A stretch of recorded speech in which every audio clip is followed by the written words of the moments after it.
Shalom Aleichem, pessoal, tudo bem com vocês? Espero que esteja tudo na paz, na luz e que a vida esteja caminhando, que estejamos andando, progredindo e procurando melhorar a cada dia mais. E esse é um dos pontos fundamentais da sabedoria da Kabbalah, tá certo?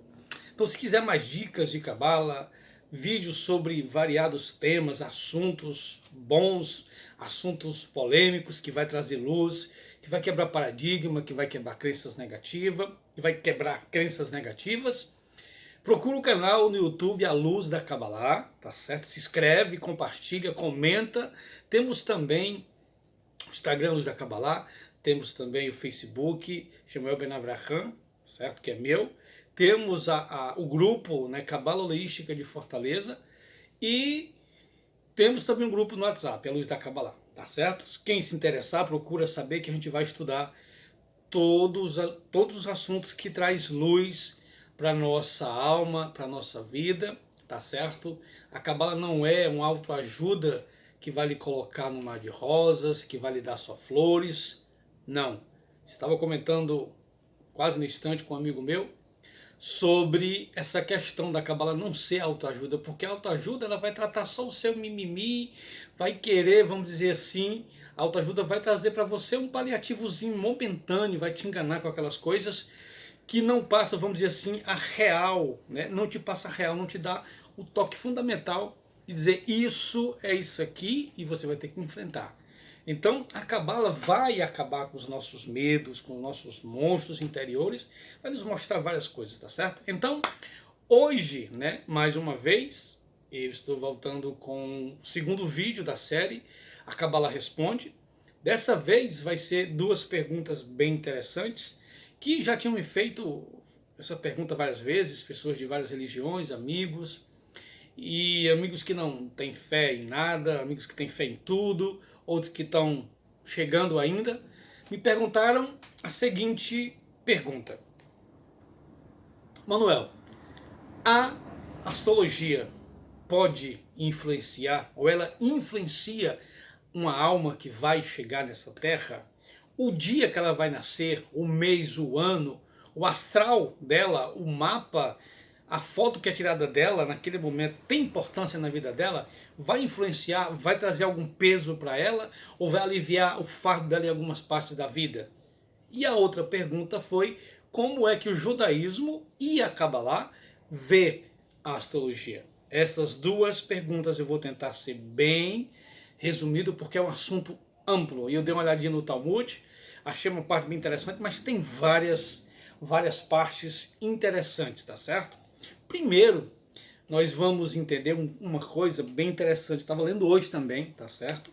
Olha só. A gente hoje está menos, mas já foi combatido muito a idolatria, já é menos a idolatria a ídolos, certo? A imagens de santo, a personalidades, e a cada século que passa a vibe é outra, a alma humana tá de certa forma evoluindo. Mas, de certa forma, nós vamos entender uma coisa junto com esse ponto, uma pergunta sobre astrologia, né, que foi feita. Olha só, eu vou ler aqui um livro da Hassidut, e ela fala sobre a idolatria. Eu achei interessantíssimo isso, porque vai bem profundo no centro do negócio. Ele vai citar o Mishneh Torah do Maimônides, que é muito profundo também nesse tema. Olha só, escuta só isso aqui. Influência dos astros e anjos ministeriais. Olha só, o termo talmúdico, certo, para idolatria é culto às estrelas e às constelações.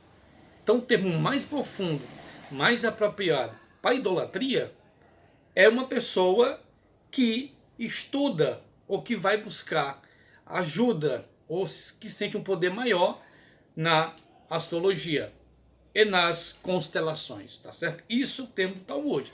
Ele não está aqui, certo, menosprezando ou maldizendo a astrologia. Em todo o livro, em toda essa parte desse livro, ele vai esmiuçar como começou a idolatria e como começou aderir-se poder, certo, a astro, a planetas. Isso é idolatria. Não só a questão de aderir poder ou forças ou movimentos misteriosos, a astrologia ou as constelações de forma geral, não só isso é idolatria, mas hoje está mais ligado à questão de poderes que nos domina. Eu já falei sobre isso várias vezes. Se você gosta muito de invejar o outro, isso é idolatria, isso toma o seu tempo, isso gasta o seu tempo, suas energias, isso é idolatria. Se eu gosto muito de falar do meu amigo, mal do meu amigo, isso é idolatria. Se eu gosto muito de uma coisa e aquilo, eu trabalho a vida inteira para ter aquilo sempre, é idolatria também. Mas a idolatria mesmo original foi se criada através, o primeiro canal foi os astros e as estrelas. Vamos entender um pouco aqui.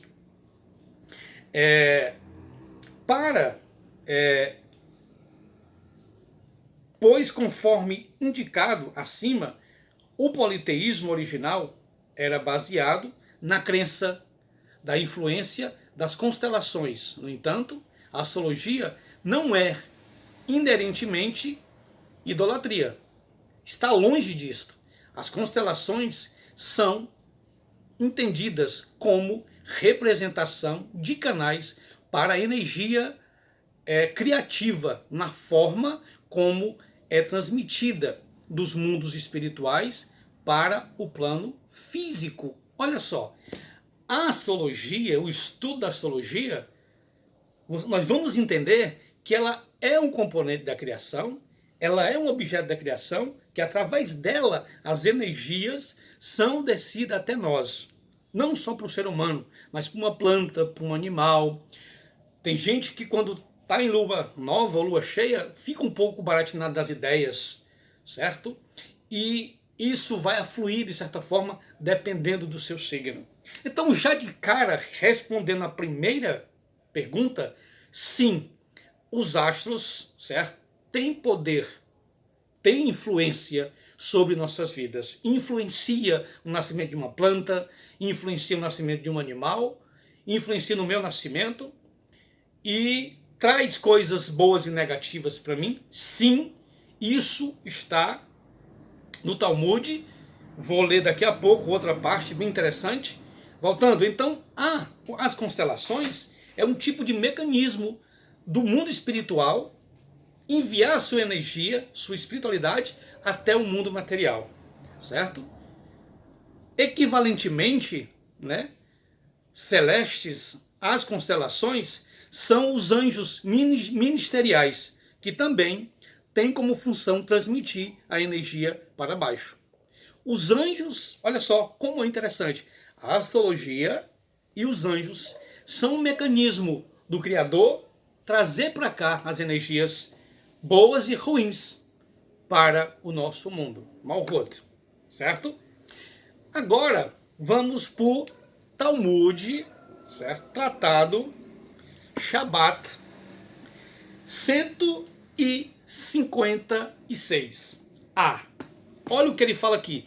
Isso vem de um debate, tá certo? Vem de um debate bem longo. Ele chega aqui, de repente eles falam isso. Não vou falar sobre o debate antes desse texto aqui, mas o tratado, quem tiver em casa, quem tiver acesso ao Talmud, procura. É o Talmud o Talmud da Babilônia, certo? O tratado de Shabbat, tá bom? Diz assim, a pergunta é, quem nasce nos dias da semana, eles vão ter uma energia boa ou ruim? Olha só o que está no Talmud, tá certo? Quem nasce no domingo vai ter negatividade extrema. Há vamos dizer assim, vai ter uma tendência radical a ser totalmente bom ou também totalmente ruim. Olha só aqui. Aquele que nasce no domingo é totalmente o melhor ou totalmente para o pior. Qual é o motivo disso? É porque a luz e as trevas foram criadas no primeiro dia da criação. Ou seja, quem nasce nesse dia ou vai ter muita sombra ou vai ter muita luz. Então, no primeiro dia da semana, que é o domingo, no primeiro dia da semana, não é segunda, segundo o judaísmo, segundo a Torá, primeiro dia não é domingo. Aliás, segunda. O primeiro dia da semana é domingo. Então, nasceram 2 judeus, certo? Segundo o Talmud, no dia do domingo. Um foi ser professor, mestre de uma yeshiva, rabino de uma yeshiva enorme e teve um sucesso grande. O outro foi ser chefe de uma gangue de ladrões. Olha só, aqui tá os nomes tudo direitinho, bem especificamente falando, porque o Talmud é uma lê assim, para se entender assim, talvez alguns não entendam, vai ficar um pouco sem entender a mensagem. Então, tem que ser passada bem a mensagem. Então, eu tirei aqui algumas coisas e não tô lendo o texto na íntegra, porque é um pouco complicado, tá certo? Mas ele vai falar quem nasce no domingo, quem nasce na segunda, quem nasce na terça, quem nasce na quarta, quem nasce na quinta, na sexta e no Shabat. Quem nasce no Shabat morre também no Shabat. E aí vai ter toda uma programação. Então, até o nascimento do dia em si já é já é influenciado por isso. Que queira que não, é influenciado por isso. Agora, como lidar com essa influência? Aprendendo e estudando o que é astrologia. Ele está acima de Elohim? Esse poder está acima do Criador? Não, pelo contrário. Quando Abraão disse que não poderia ter filho para o Eterno, também está no Talmud, disse, não, Eterno, não posso ter filho porque está escrito nas estrelas, nos astros. O Eterno falou para Abraão, eu te colocarei acima da influência dos astros. E aí a gente vê no que deu. Ele teve filho e foi abençoado. Então, depois, seguindo a parte, levantando a página do Talmud, acho que ainda na parte 156, ele vai falar dos dias depois dos planetas. Júpiter, Saturno, e aí vai. Quem vai ser regido pelos planetas vai ter uma personalidade diferente. Então, eu estudei um pouco a astrologia clássica, né? Normalmente a astrologia clássica, tá certo? Estudei um pouco e um pouco de astrologia cabalista. Então, todas elas vai te ensinar como lidar com esse movimento, com essa influência dos astros. Quando é boa, você aumenta aquele potencial de bondade e controla aquilo e vai levando a vida numa boa. Quando é negativo, você vai tentar melhorar, você vai tentar mudar aquela influência negativa. Não vai ser um poder do diabo, não vai ser anjos que estão lhe dominando, não. É algo seu interior e você vai trabalhar, vai fazer o seu tikkun, a sua correção. Então é isso. Então, dentro da astrologia, tem essa questão de você trabalhar a sombra do signo, o tikkun do seu signo. Então, a Cabala também, já respondendo a próxima pergunta, o que a Cabala fala e o que o judaísmo fala. Algumas pessoas não tocam no assunto, mas o judaísmo de raiz, você vai para o Talmud, você vai para os livros de Cabala, você vai para o livro de Sirá, você vai para o próprio Talmud e você vai ver textos surpreendentes de astrologia, certo? Ela foi descoberta com um simples trabalhar do dia a dia, com nômades, que viam a diferença em plantar uma planta no dia da semana, do mês, e plantar a mesma planta no outro dia do mês, em outro mês, numa estação, e darem frutos e a fruta sair maravilhosamente bem, a árvore sair bonita. Então tem gente que até programa, né? Quando vai ter filho, toda uma questão programada para isso. Mas será que isso vai dar mesmo, vai fazer que uma alma seja evoluída? Vai, todos nós estamos aqui e temos problemas, isso faz parte da vida. Mas você não pode estar jogada ou tentando trabalhar, vamos dizer assim, querer saber o futuro da astrologia, o que vai acontecer com você. Você pode ter uma prévia disso, mas não vai ser muito de mudança, mas o importante é saber das suas características, o que foi que você trouxe na sua bagagem, né? Como tikkun para corrigir. A astrologia, ela é muito top, é muito legal, mas entendendo de que ela está abaixo do Criador, nunca acima do Criador. Nós entendemos o Shema da seguinte forma: ouve, ó Israel, ouve, ó alma humana, ouve, homem, né? Que o Eterno é o nosso único Elohim e não existe outro poder fora dele. Se alguém criou, foi a gente. Ou seja, a gente deu o poder àquela criatura, aquele planeta, aquele signo, se ele tem poder além do eterno, é nossa crença, é nós que fizemos isso. Então, somos idólatras. Quando colocamos que por si só aquele planeta é poderoso, está influenciando a minha vida sem uma influência primeiro do eterno, aí está errado. Então, esse texto que eu li agora, ele vai falar sobre isso, que a idolatria é isso, é você aderir, é você dar forças a algo que vem do Elohim e que não é ele. Então, essa é a visão da Kabbalah. O judaísmo também vê a astrologia com bons olhos. Nós vamos ver muitos livros, se você for atrás da mística judaica, da Kabbalah judaica, você vai ter livros, vai ter um acervo de informações muito interessante. Mas, ao estudar isso, você vai ter luz, você vai ter direção. Você não vai ficar bitolado em estar ligado 24 horas com medo dessa influência. Você vai trabalhar essa influência em sua vida, tá certo? Então, esse foi um vídeo esclarecedor, tá certo? E se der, depois eu faço um vídeo sobre a idolatria, usando o Mishneh Torah de Maimônides e usando também o Talmud, que várias coisas, vários debates vêm daí. Então, interessante, vou citar mais uma frase aqui, né? Quem nasce, né, no primeiro dia vai para os extremos, né, que é domingo. Aí quem nasce na segunda-feira, olha só, quem nasce no segundo dia da semana, ou seja, segunda-feira, será uma pessoa passiva. Aliás, será uma pessoa de pavio curto, né?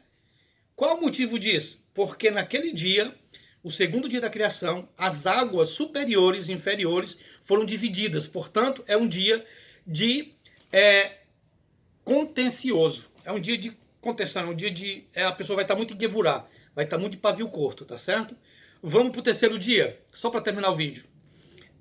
Aquele que nasce no terceiro dia da semana será um homem rico e uma pessoa promíscua.